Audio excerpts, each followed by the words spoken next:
JT. In his setup, I really like some things that he does. His armpits are over his balls of his feet and the tip of his kneecaps. His pelvis or butt line isn't too far over his heels there, and I think his setup is in a really nice position. As he takes the club away from the setup to the takeaway, the hands work slightly inside, and the club face, so the leading edge on this club face, is pretty much neutral to his spine angle.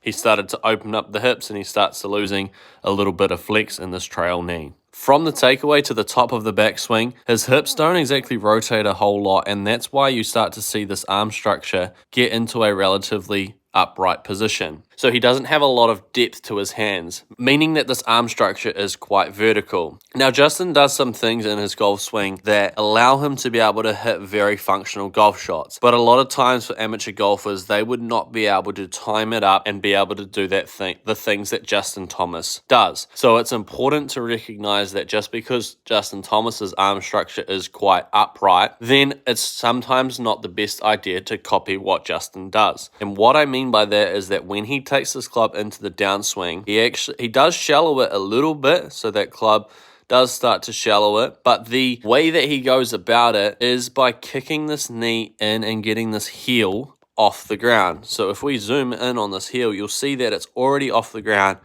and he hasn't even reached left arm parallel. So it's important to recognize that Justin works his right knee in and it kicks himself into a little bit of right side bend, and that's what allows this club shaft to work into a shallow position.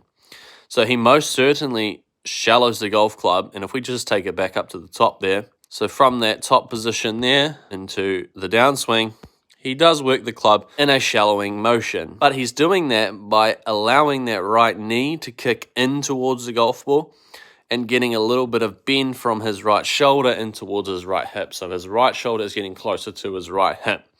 And that's why at impact, you'll start to see that his shoulder plane is quite vertical. So his left shoulder does get quite high relative to his right.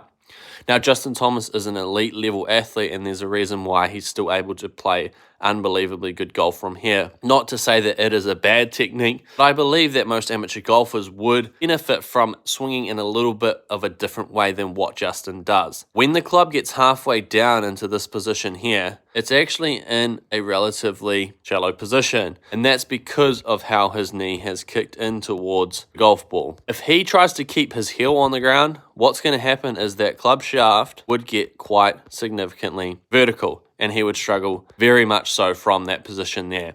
So I do not believe that it would be something that Justin should focus on. As we take it through to the follow through, you'll notice that the club exits relatively just underneath the shoulder and that his hips have rotated a significant amount. Overall, Justin does a very good job of managing his golf swing, and sometimes golf just takes a toll on you and it is very difficult to play good golf. Now, he still finished 71st in the FedEx Cup playoffs, so any other year he would make it. But now, because it's only top 70 that make the playoffs, Justin will unfortunately not be playing the playoffs, but hopefully we see him in the Ryder Cup.